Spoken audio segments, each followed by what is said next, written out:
Okay, dear arm wrestling friends, as you can see, today's episode of Legends DNA is going to be very interesting. I have a special guest, Legend Engin Terzi. And in this interview, we're going to speak at the beginning with Engin. I would like to know more about his story, how he becomes so successful in our sport, and many questions around arm wrestling and his amazing career. And in the second part, we're going to make a deep dive into the East versus West great events he's putting together. Engin, how are you, my friend? Good, my friends. And you? Thank you. I'm feel perfect. I really very grateful. Would like to say thank you at the beginning of the interview for your time. I know how busy are you, what amount of work you're doing to bring these amazing events. But let's start from beginning. Engin, I know. Tell me what was the reason that you find arm wrestling? Did arm wrestling find you, or how did you become? Because arm wrestling was in the 90s not so popular, obviously, like nowadays. What happened? I know that you were a young boy helping your father with the flowers business. What took you from there to the? How did you become the legend? What is the story behind? Um, I was born in Ankara, the capital city. And as you said, we had a flower shop. And my father was a strong man. I mean, when I say strong man, not as a sport, he was a strong person. And Genetically strong man. yeah, I mean, not sure, but he has done a lot of sports when he was young, and he had big forearms, and he was beating the young guys in arm wrestling. I always was proud of him, even though I was very skinny and I couldn't even beat girls. They were beating me. I was making my wrist like this, and so not to lose. You understand? You know how you do. When you're a kid. How old are you at that point? Like 10 or something. Around 10, 12. Yeah. Mm-hmm. And so that is how. But I always enjoyed watching, and I somehow always like forearms. Like whenever I see someone with a big forearm, they are doing this, and I was like, wow, even more than bicep. I don't know why, but whenever I see someone with big forearm and they were squeezing, making their forearm big, I was like, wow, I don't know the reason, and I never had any intention to develop mine. Even I'm talking about those ages. And then we moved to Yalova, the city that I live now, since 1989. And we also had a flower shop and greenhouse. And I was still I like playing football at that time, and I was a fan of football, not anymore. And Which team do you support, Galatasaray or Fenerbahce? no, right now I don't really care. It's Beşiktaş I was supporting. Beşiktaş. Okay. Yeah, but now I don't. I mean, I'm not so much interested. Whenever I see that they are going extreme levels of fanatism, you go to a stadium and you are cursing the other spectators just because they are supporting the opposite team. I just thought it's stupid. You Yeah, don't even know. the group attention of mass Yeah. of But people I is don't. something I After a also point, don't enjoy. I started questioning this is not healthy thing. Just like, I mean, you don't even know those people that you are fighting. Why you fight them? Because you support this team, and then they support the other team. I mean, that while the guys are making millions of dollars, they don't even give a shit. And then you are just all your mood, all your happiness, depending on this. I see that. It's just like it's stupid. And then And then I started to, we had a, as I said, you know, greenhouse, and then those flowers, I was making galeria by the seaside and selling them, and very nice flowers, you know, like home flowers. And when the many of my friends at the age of 16, you know, around there, they were like just to be around, you know, we were together, we get bored, we arm wrestle on the benches there in the parks, you know, on the cars, you know, on the stones, wherever we find, we arm wrestling. And I was the weakest. And in fact, I was a strong guy, but not developed, you know, didn't train at You all. probably pull the most of the guys that you are pulling were heavier than you. Yeah, yeah, yeah. That's true. That's true. And then again, someday, somebody was arm wrestling with me, was just beating me easily. And then one guy always was buying flowers from me, and then he said, "Let me try." And then he hold him, and he did like this, and I was like, "Oh, he's doing something that we never seen." So just tell me what it is. I left the Galleria, flowers, everything, and I start walking with him. And then he said that he was 1988 regional champion, but I never seen an arm wrestling. I didn't even see, forget about champion. I never seen even an arm wrestler, you know, an arm wrestler.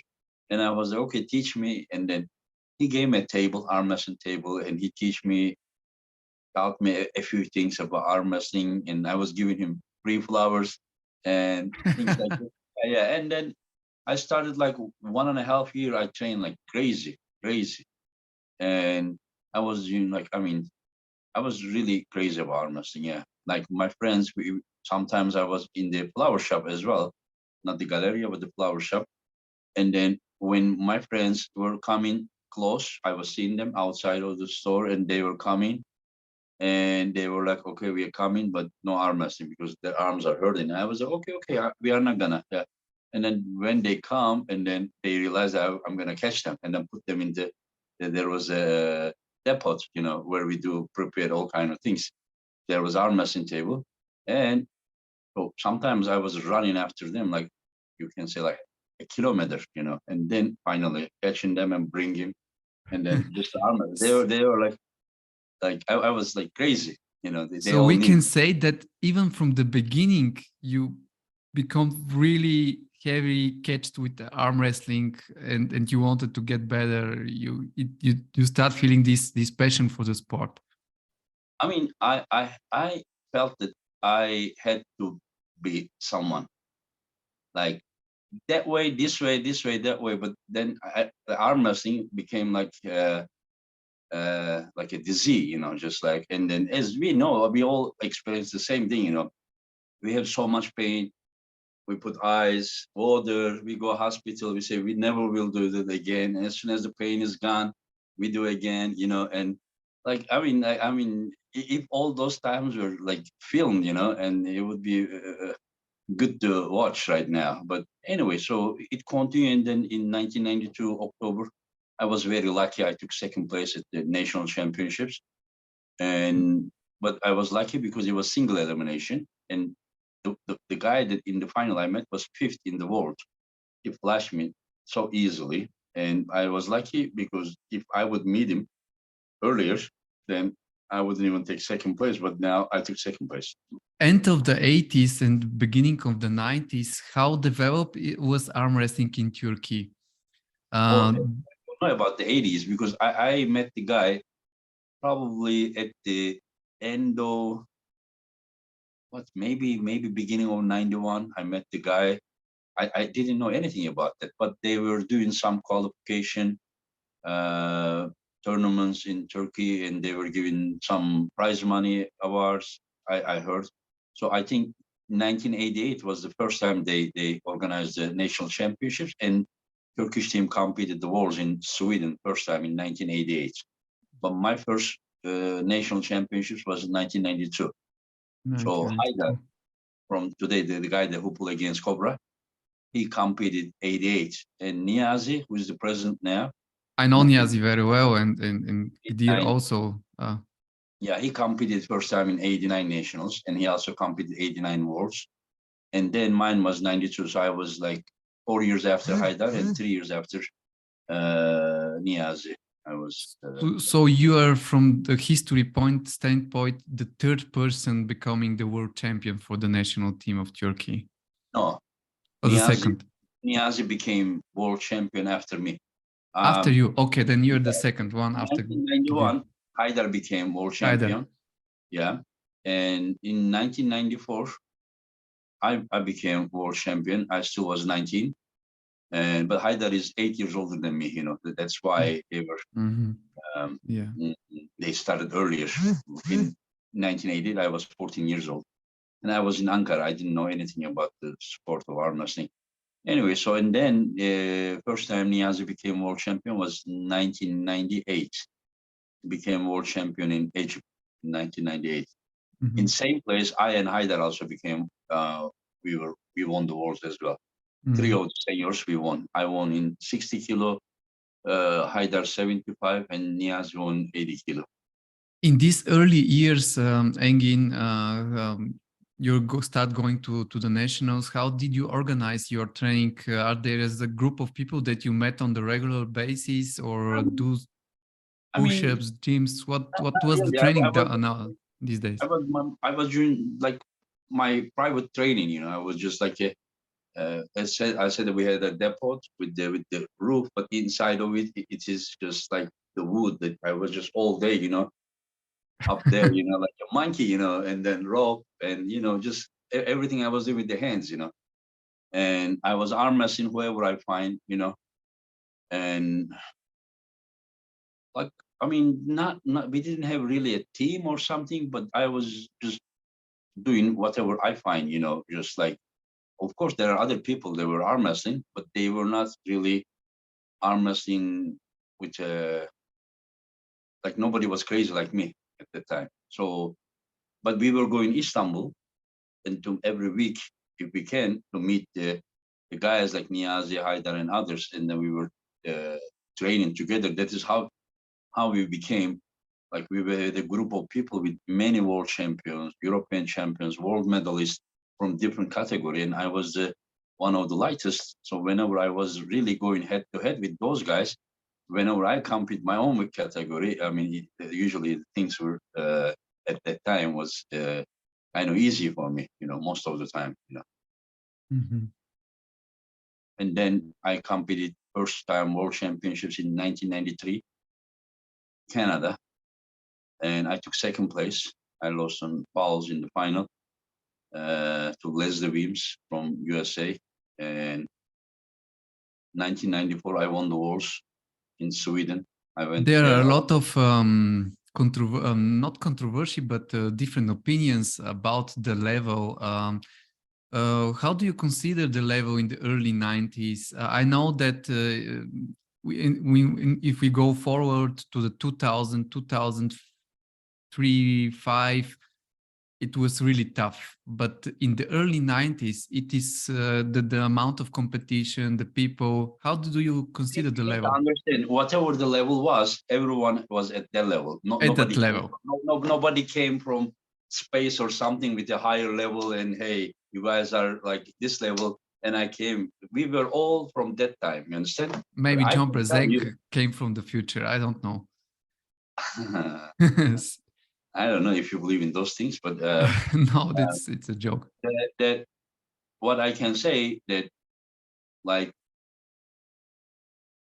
2018, I won the Worlds. I know. And in hook, my shape was probably 70% of my shape from 20 years ago. Yeah. So, but I mean, I won comfortably, you know. But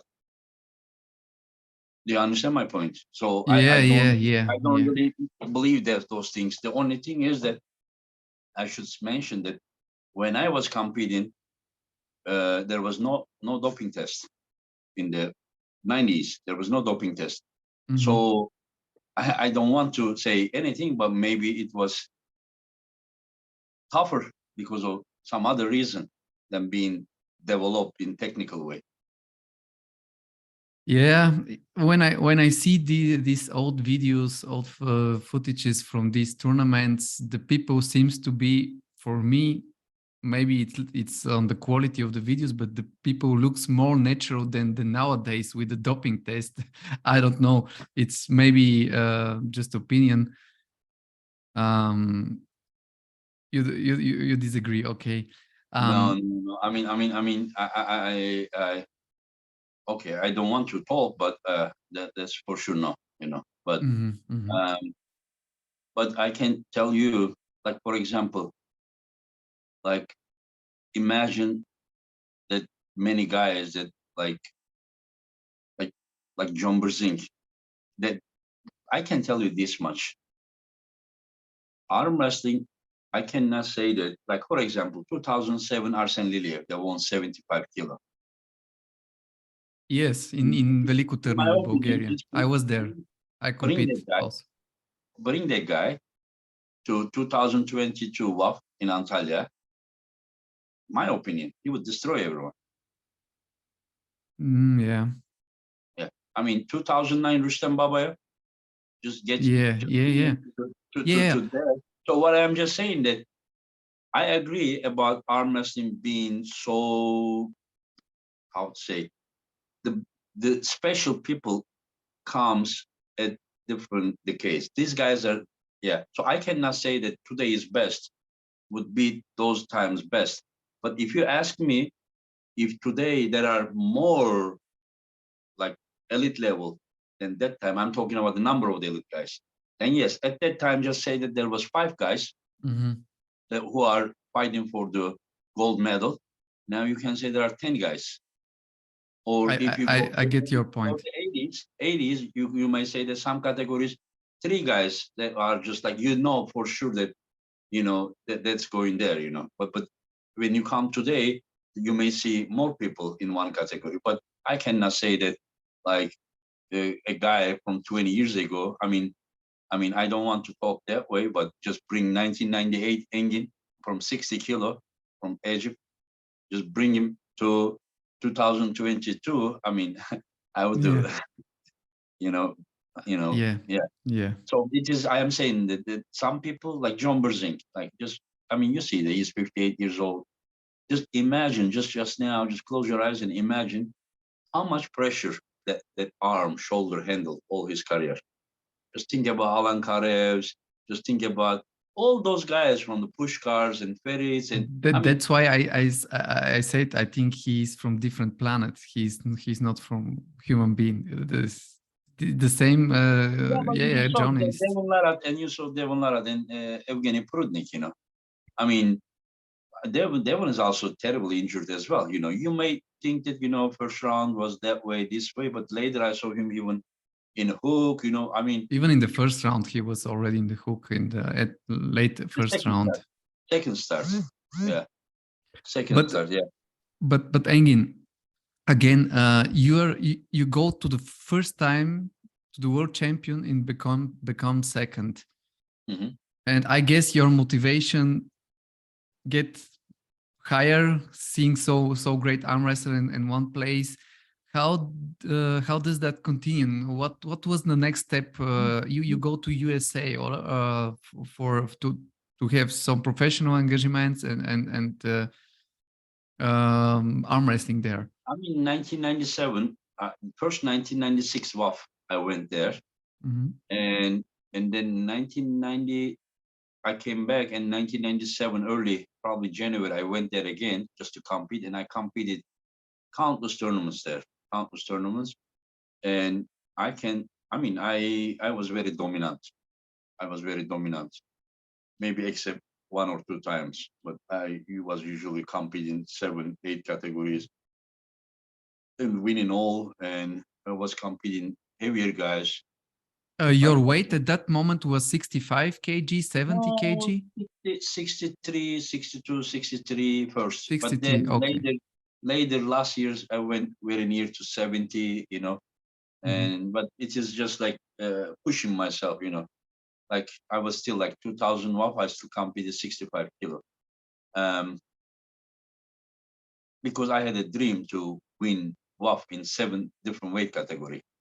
So that is why I wanted to be, you know, just like next category, next category, next category. So I just could do only till 75, which is 5 different weight class. And but yeah, that I was able to compete more tournaments, and more I competed, and I was there. I was doing roofing job with my friend Chris Anderson. Um, I had a lot of free time to think about arm wrestling because I wasn't so social. You know, I was just working, competing, training, and then just alone in my, you know, upstairs room in Chris's home. The Chris and family was there, and so I I don't know.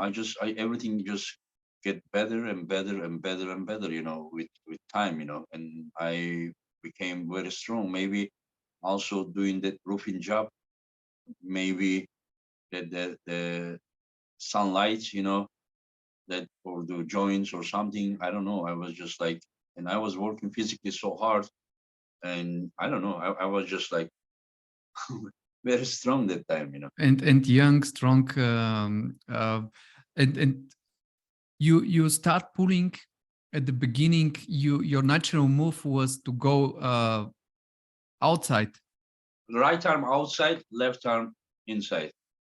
inside. Yeah, Very interesting. left side inside. Maybe it was because everyone's uh, right arm was stronger usually, while mine was very balanced. So I didn't have to escape from inside with left arm. And with right arm, people were usually stronger when I was very light. And then I had to more focus on, but I figured out that right from the beginning that I needed to have very strong hands, you know, that's what I focused. While everyone else was focusing on arms, I was focusing on hands because I Grip knew that. straight and setup. You're the Yeah, master yeah. of the setup. I have a question for that one, but before we go there. Okay, you're pulling the Americans. The way they are pulling, did that influence your style of arm wrestling? I guess you took something from this time in US. You learn more. You became different arm I wrestler. mean, I think that the reason that I was very successful because I always focus, even before I went there, I focused on the hands, hand, and then they were mostly attacking on the hands, you know. The best And then example is your video with Dave Patton. He's loading, going to the side, and you're just staying in the middle and having the perfect hand control, and then blasting to the side until yeah, he's trying to yeah, load. yeah. I'm telling you, my hands were very strong, and then most of them were attacking the hands. And but my hook wasn't bad either with right arm, but I wasn't really using. I was still doing training, but not like this, but more with the pronator. I was doing some training. So I was, because I was so fast as well, and I was starting with the back pressure, even if they jump inside. So I was catching them here, and they were usually like here. So if you would start from center in the hook, maybe some of them would beat me. But whenever you catch them on their bicep open like this, and you are like this, then you were, I mean, and if you train well enough, then you were winning. But with left arm, I won even world finals with the hook. You know, I beat. You probably wouldn't know Nikolai Grigoriev from Of course, Russia. the blonde, he's Yeah, blonde, small, yeah, very powerful in hook yeah, puller, yeah. He was classic. just like most like shoulder pressure. He was just crashing everyone. And I beat him in hook at WAF final. I beat Zair Ahmedov in 2015 WAF in the final in the hook. You know, so I mean, it I is was not. really surprised to see 2018 finals, to see you going into the real hook. No, 2015 uh, I Malaysia. said 18. Sorry, Yeah, 15 yeah, was the with the left yeah. hand. Yeah. I didn't want to go hook. In fact, it wasn't my thing. But whenever we didn't meet before, I beat Mazgan Shamiev and then he beat the Mazgan Shamia, put him to B side, and I, but sorry, but yeah, Mazgan put him in B side, and then I beat the rest of the guys, and then I beat Mazgan, and then Mazgan and him meet again. Mazgan fouled out, 2 fouls. He lost on 2 fouls. So in the final with Zahir, we didn't meet. He came from the B side. He didn't meet me. And then they put the strap, and in the strap, I realized that I wouldn't be able to take his wrist. So I whenever I realized this, if I would try to top roll, he would put me this position while trying to top roll. So I was like, I did back pressure, and then I forced him because I wanted to catch his pronator. But I didn't do any hook training before that.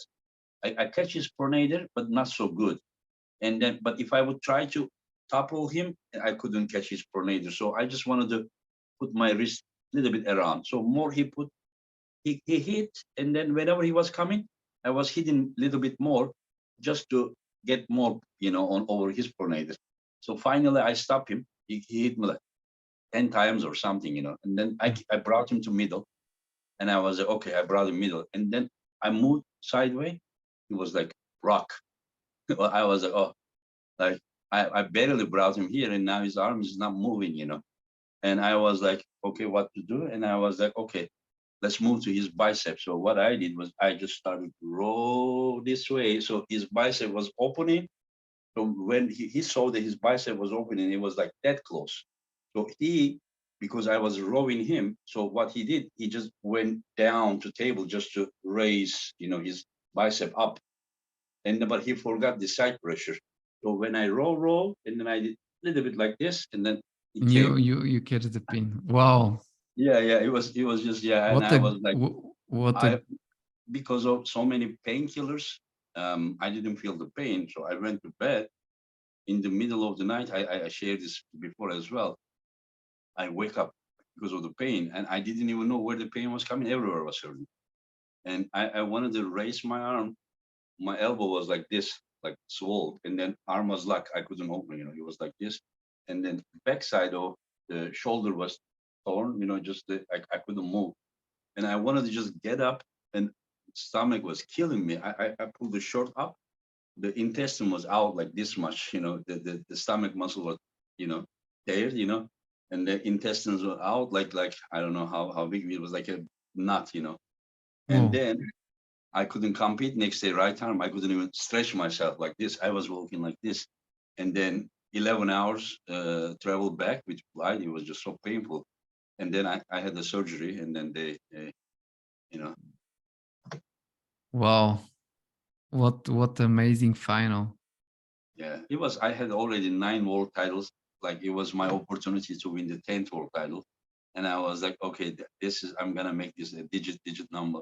But it was very unusual to see you in the hook. Nobody expected that. Yeah, me neither. But I was just like, I'm gonna. The junior guys, they were before the match was coming in.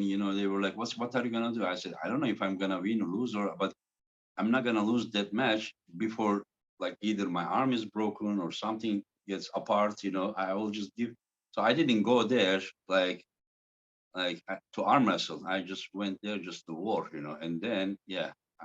I think that we human beings, we have much more power than we are thinking. But I think most of the time we are limiting ourselves, by thoughts, by plans, by fear. It Yeah, the doesn't mean mental it's gonna be. part of the game is so big in my point of view. Even if you have nowadays seeing East versus West, having the interviews before starting the mind game, I find that very interesting, and sometimes you can pretty good see who has dominant mentality, who is a little bit unsure in his abilities. They try to hide that, but you can read it. If you're good, you can read it. And this is a big part of the game, this mentality of the big champion. And I think this is one of your best, how to say, best side of you as a complete athlete. Your mind, you're going there and you're ready for a war, and you're not afraid of your opponent. Most of the Yeah. time, it's exactly the opposite. When I was healthy, young, and ready to compete, I wouldn't even talk.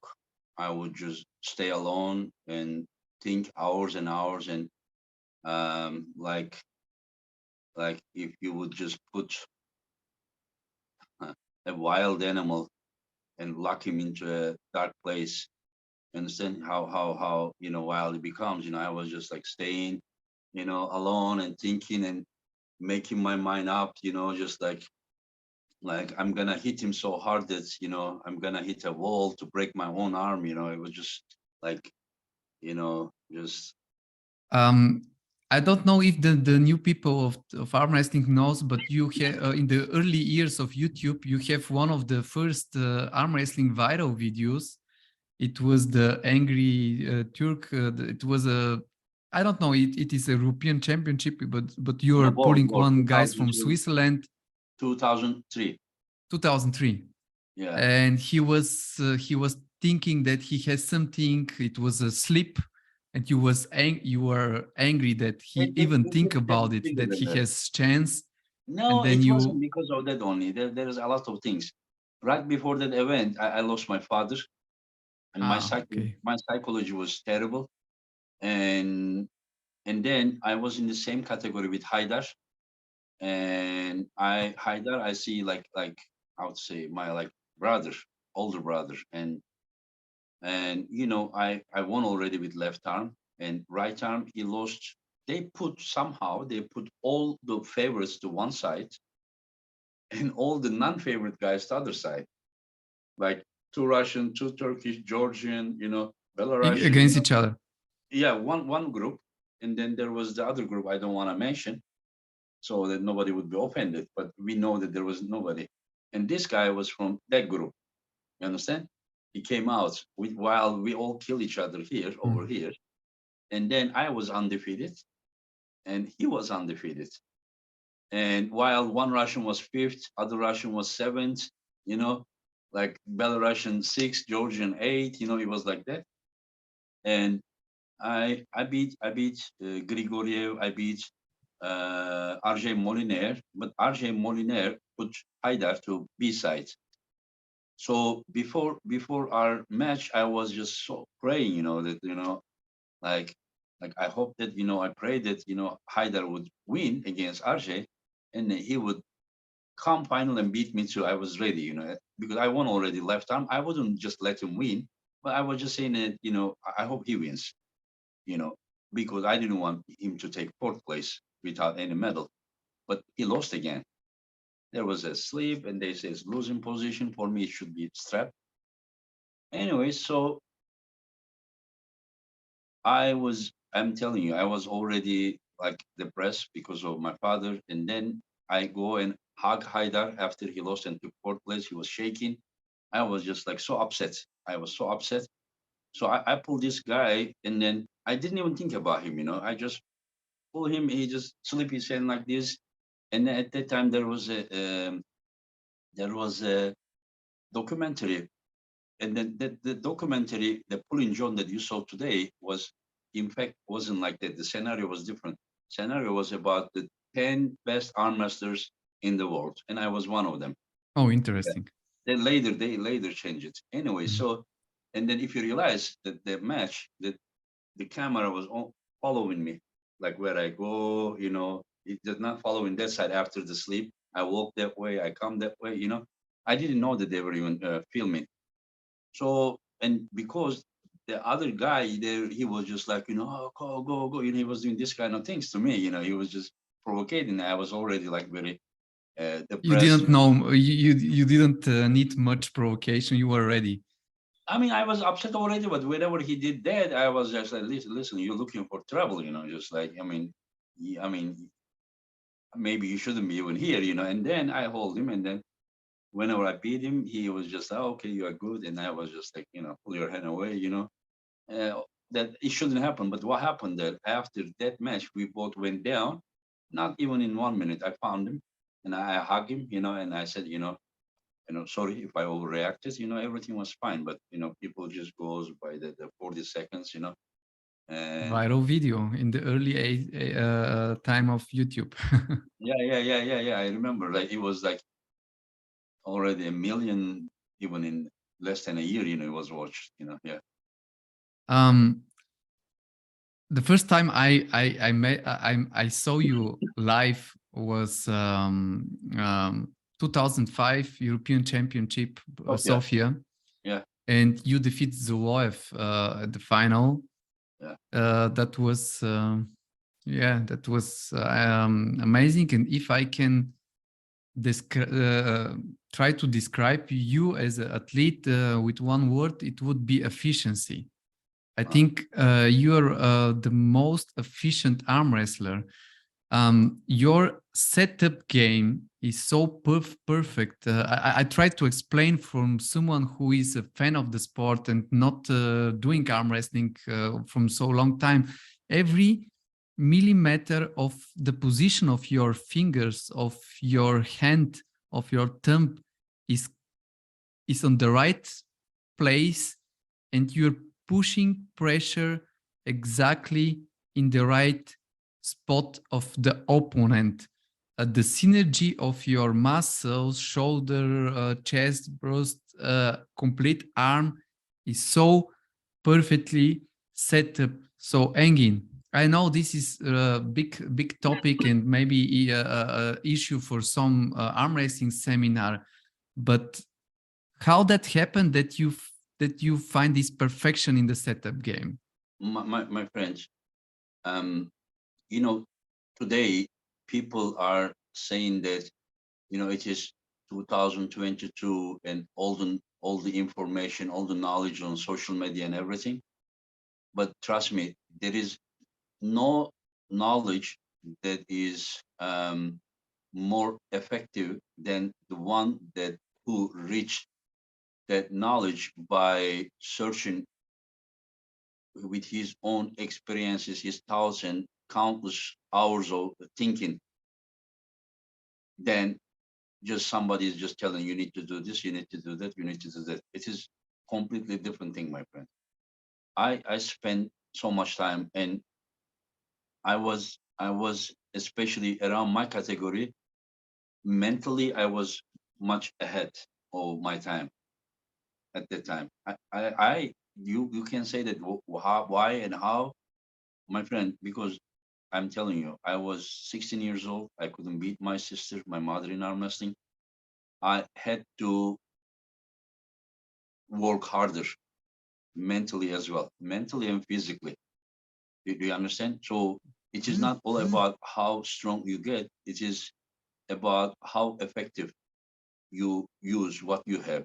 It makes difference. Trust me. It Yeah, makes so much difference, and that is why I was successful. People may think that that is not that important. If I'm not able to do that much, it's because I'm so limited because of all the injuries. You can't apply everything you know. It is because that your body does not match up with what you know. So that is, yeah, you are, I mean, you described it in a very positive way. Thank you very much. It will not sound humble, but it was exactly how it is, and I'm surprised that somebody analyzed that well. I didn't know that you were that much aware of what you are saying.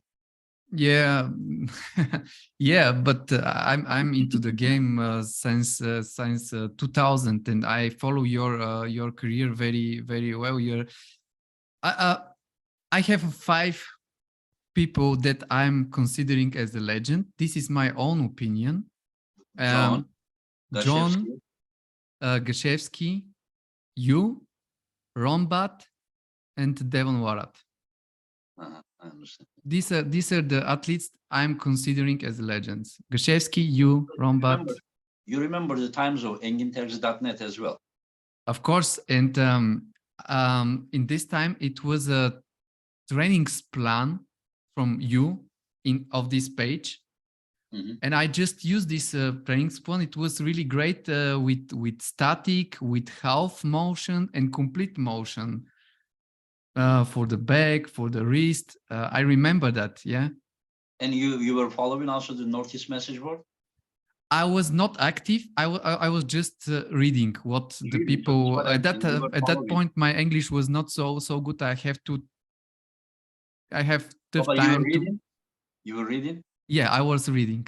I was Yeah, reading. Yeah. remember that, you know, that I don't think that there is any I don't know, social media platform right now that could provide what Northeast message board used to It be. was quality because high-level arm wrestlers were All of us was there. Remember? exchanging the knowledge. Yeah, all of us was there. All of us. John was there. Devon was there. Cliff Dean was there. Sharon was there. Cobra was there. I was there. Dave Patton was there. Rambet was there. Neil was there. Igor Mazurenko was there. I mean, anyone who speak in English and then it was at this level, they were there. You know. Yeah. I mean, it was like to me the golden time of arm wrestling. That I'm talking about, that about social media, if you can call it a social media, but that message board was seriously incredible. Yeah. Yeah. Unfortunately, I have to bring you to one unpleasant point of your career, and it was a crucial. I think it was final match against one competitor from Russia, Yeah. a guy who has a very strong bone lock on the right hand. This is not bone lock. It I mean, he was Kings. It there was is a Kings move. no. There is every human being has a lock on the elbow when it is straight. It doesn't go from there to back. He wasn't like this. He was like this. He was So definitely that below the lock, level of the table with the shoulder. yeah, I mean, even the guy who was filming, the guy was on the chair right behind me, and then even from top he was filming, you could see only the eyes of the guy, you know, like this, you know, Yeah, And but when you say like bone lock, I mean, this is the lock that this arm, see, that doesn't go back. The lock is here, so that is if he was here, then I would understand, but he was just like this, you know. And I was still fighting. I was hearing, from, still like I had, I'm still suffering from same place, still today. And I asked referee after the match, when somebody's shoulder is like below the table and level, the arm is and complete then how open. am I going to bring his hand to the pad right here? How am I? Because there's a lot. And he said, you should break his arm. And I told him, I mean, like, first of all, I don't have to break somebody's arm to win. I shouldn't. And the second of all, I thought it was a sport, not like a war to just like that you need to break somebody's arm to win. That's the only possible way. I mean, I understand if he was like this, he was pinned like 500 times. But whenever he went down like this, then there was no way. I won the event, in the rematch, and then without the strap, he was trying to catch me, and I Which dragged year him. is that happened? 2001. 2001. And I was very, very ill. Like 3 weeks before that, I got very ill, and then 3 days before that, I even was hospitalized. And I told my father to call Haidar, and because at that time I didn't have cell phone, and he called him and he said, Engin is not coming. He's very, very ill. And he said, even like like he's like about to die, tell him to come. And Haidar, I have so much respect. I say that he's like my older brother. And I went that way, to there. They were still doing antibiotic shots to me. And, antibiotic shots really make you weak. Really, really, really makes you weak. And um, I won left arm, and then right arm, that in the final it was, but I after the left arm, the energy level went down so much because I was so ill, Did And you get surgery after yeah, yeah, the yeah, injury? yeah, right here. I don't. You cannot see probably, but Yeah, I can see that. Yeah. yeah, there's here. Yeah, yeah, What happened with this athlete? He disappears after that. yeah. He came, injured me, limited my career, and he left. Yeah, Mm, I'm not so much interested what happened to him. mm. To me, that way arm wrestling is cheating. But after that, you recover and was still able after that No, I never to beat recovered. Zuloev, to beat Sindeliani, to beat Cobra Rhodes, to beat so many Yeah, people. but my friends, like I never recovered. Never. I mean, I could have done a lot of great things. I have won many world titles, but I mean, I most of the times, like I was good even for some higher categories, but that limited me to my own category. Um, anyway, so that's not what to do Mhm, now. Just so mhm. many years happened, but that match just limited my dreams. Yeah.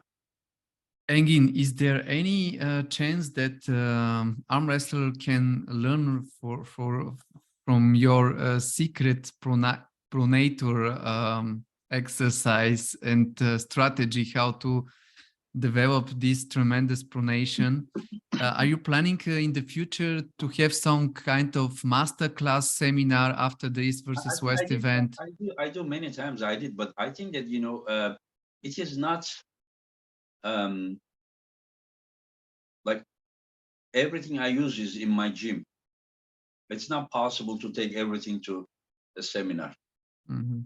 and also learning something, my friend, is not like you just share 2 hours, 3 hours, something like that need to be repeated. Whatever I know is a result of so many years, decades. It is not that easy that you tell and like in 2 hours, 3 hours, and then the guy knows everything. It's not possible. And also, I am a believer that we human beings, we are not able to express everything we know with the words. There are many things that you can think about it, and then whenever I mean you can think about it so quickly, and then whenever you wanted to express, it would be pages. You understand? Mhm. When you try to explain, and Mhm. so that is why um, knowing by experience and knowing by somebody teaching you not the same. So I would suggest everyone to think about arm wrestling a lot. They can listen other people, but I don't want them to because um, the being confused, is not a good thing. There are people say that all the knowledge is on there on internet now. Trust me, that just because there are so many information there, it doesn't mean that they are all right information. And also, sometimes it is good to stick with one thing, instead of, oh, somebody told me this, but this guy told me To this. Let me jump try this. from system Yeah, to yeah. I mean, system. yeah, you have a page, empty page. You don't want to just like everything messed up. You don't want to do that. So that is why you may whatever you learn, whatever you hear, whatever you watch, analyze, because you need to understand the basic of arm wrestling with yourself. And then after that, whatever you listen, watch, if it makes sense, use it. Don't be like, I mean, Just do this, do without this. thinking copy paste in your trainings No, routine. no, you are renting your head to someone else. And also, you need to know yourself very well. Everything, I mean, something that works good for someone, it doesn't mean that it will work well for you as well. So that is why that you see that the most of the like legend category guys, they have their own unique way. do you have an example for yourselves with some exercise which is very popular but not work for you, for example? I mean, the most of the pronation exercise I see on internet for me doesn't make sense. They just put, and whenever they put the weight belt here and they go, Negative position. and then they do like this, elbow is going up.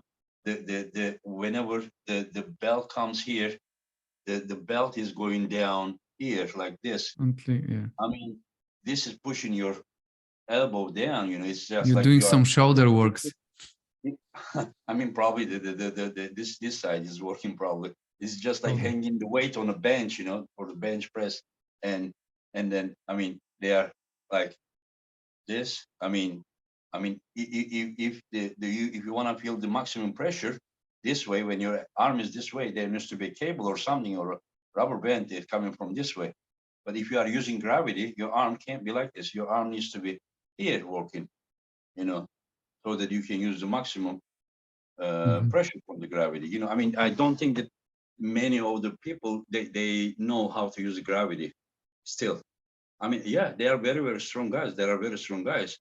But in my opinion, they could be more effective, you know, if they were using gravity in a, they tell me they do the, like sometimes in a bench like this, they do like this. See, your arm is not feeling the full pressure, but they say we arm wrestle like this. Yes, you arm wrestle like this, but your opponent is pulling you to that direction, while gravity is right now here.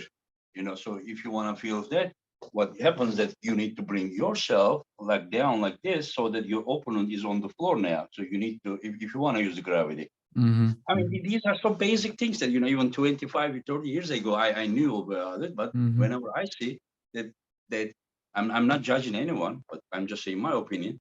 Many people, they don't know how to use the Yeah, gravity. I'm telling these simple things to my club here in Munich with the guys. Some listen, Ego, some don't listen, and keep watching YouTube and ego, seeing ego, Levan ego. and the other people. Dimitar, ego. Whenever you can do thing easy, you can do heavy. And then the number shows 100 or number shows 80, 70, it makes them okay. But I mean, that number, your arm doesn't care what's the number. Your arm cares about what is the correct pressure to build your arm, you know. You were never fixed in some numbers in the gyms. You were focused on your performance and efficiency on the table. Do you realize? Yes. Like, I am doing the gym training to help my performance at the table. So I don't really care like how much I live there. I care, but as long as it is perfectly, I mean, correct. You understand? Not like, you know. I have done the stupid weight when I was like very young, early. I was 55 kilo. I was doing 60 kilo bicep. Yeah, but because the bench is like this, and then you go like this. Okay, well, just come How on, pressure on your elbow joint. come here and hold that 60 kilo, and let me see you how you can hold. I'm telling to my own self, you know. But you remember my training videos, right? Yes. Yeah. Do you realize that every centime of it, I had the full control. Every centime of Yes. the weight. Yeah. You don't see me like doing like No, this no, kind of no, thing. no. Very focused, angles are very important. Okay, Engin, the Turkish national team. Also, Yeah. it started with you and in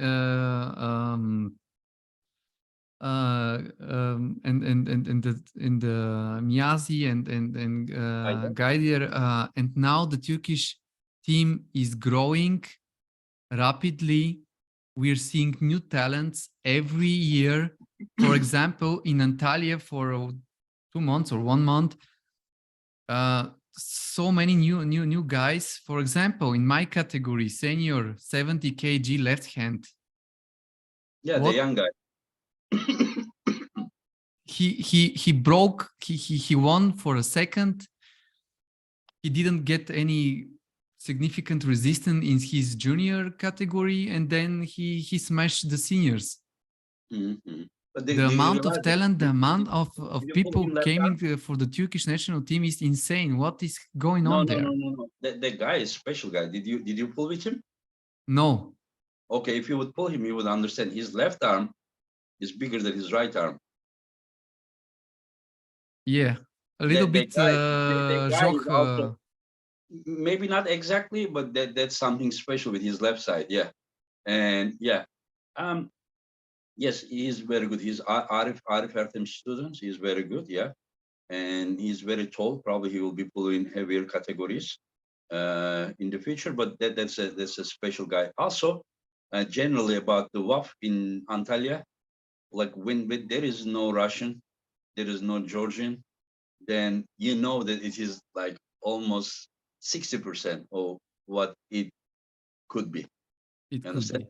be. Yeah, especially in the men classes for Georgia, for women and men talk together with the Russian team. You know, just I mean, we know it. We know it that for the things could be different. You know, I'm not talking I about. can't say that the level was low, but it could get even higher. I mean, like just imagine that, like if there was Makarov and Alan Zolev, just I mean, you Yeah. cannot deny this. You cannot deny this. That I mean, the results would totally be different. Yeah. Just Two go 70 places lower for everybody. Cherkasov is not there. I mean, Yeah. like that we all know it. We all know it. Yeah. Just like the level was as high as possible without Georgians and Russians. But without the Russia, without the Georgia, I mean that is like 60% of what it, because when I say Russia and Georgia, the number is also huge. Their team is huge, but it's not only about that. When you think about the category, you know that 80% of the times the Russian and Georgian in that category is a candidate for the medal. I'm not saying that they can even win the gold, but they are usually a Top strong five. candidate. Top five. Yeah, we know, but yeah, that's why I'm saying that. And so if no Russian, no Georgian, then the event is very. But Turkish team is good. Turkish team is mostly because after Niyazi Kurt became president, he, of course, he's a world champion arm master. He supported the national team, everything, so good. And he's bringing as big as teams possible to the world championships. So people are having opportunity, to get like if like in the past, I remember we were like 5, 6 guys, 7 guys in a team, no juniors. So if these guys don't find opportunity to pull, how are they gonna get motivated? How are they gonna get experience? So more they pull, more they care, understand, and Yeah. motivated. So that is how how Niazi affects the team, with giving people opportunity. He's obviously doing a great job. If you see the statistic, Yeah. the amount of people, the amount of medals, juniors, everything is growing in Turkey, and it's really great for the sport and for the all young people who wants to prove themselves. Engin, so